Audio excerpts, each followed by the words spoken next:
Okay guys, what's going on? Cloudplays here and welcome back to another video here on the channel. Today we're inside of the day before, and this one is a very confusing one because we are going to talk about the game and how it's working with regards to the staff members, so-called. How this game is looking so big and so good when they're working off of volunteers and supporters.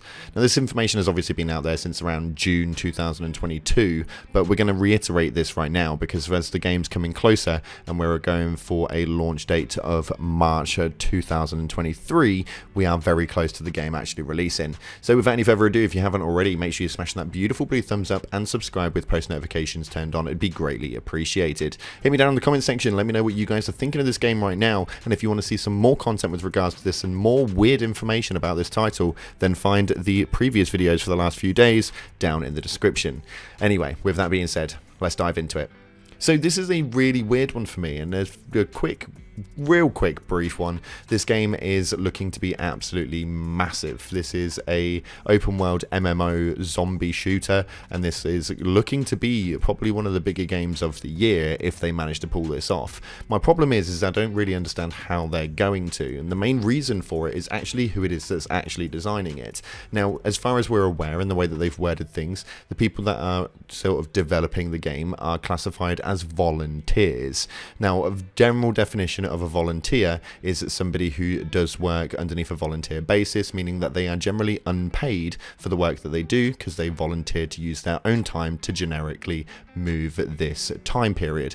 This is something which is very odd. So there was a website that actually did question them on this, and it's mmorpg.com, and they actually stated in an article that the development on the day before has had some controversy though. Last summer the team of Fantastic posted listings saying that they'd been looking for, quotations, volunteers to help with development. At that time they did reach out to the team for comment and an explanation, and they did provide context saying that while they did have a full-time team, they saw all team members as volunteers. They also said that they had over 100 external supporters around the world helping with testing, reviews and additional contributions. However, even after they received a statement, it wasn't clear whether or not those supporters were paid or unpaid. So this is where we come into a little bit of a skeptical move. Now we're looking at this on a basis of reviews, testing and additional contributions. I don't know what additional contributions are, but irrelevant to it, there's supporters around the world that have been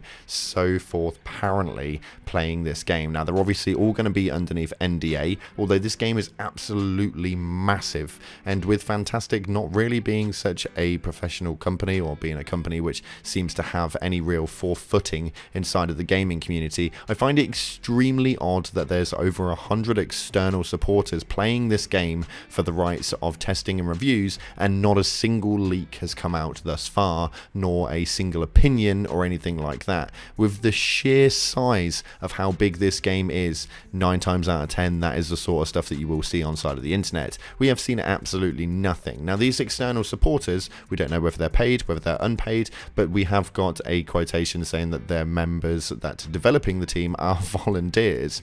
Now the bit that kind of gets me on edge is how we can have such a ginormous open world MMO sort of movement within a zombie category that is being completely designed by volunteers. Maybe their wording is wrong, maybe the way that they look at everything is wrong, but maybe they are being paid, and maybe they are actual developers being paid to do a job, and they just classify them as volunteers. Highly unlikely that you are going to call somebody a volunteer when they're quite clearly an employee. Now this is where it becomes a bit of a skeptical one for me, because I've been keeping an eye on this game and I've been trying to look all bloody day for information on it, and it is just so tightly wrapped.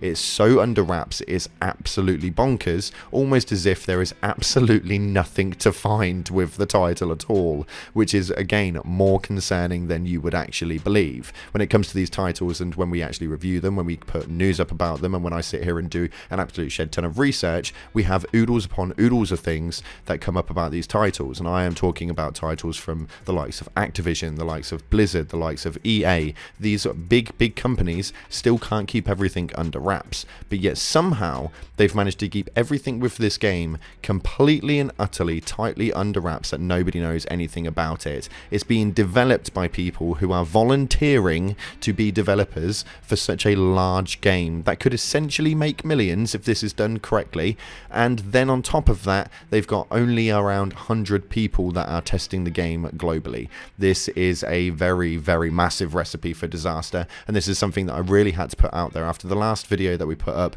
where we went over sort of like the generics behind the company that are making the game and my general concerns for the game. This is something which is a ginormous red flag.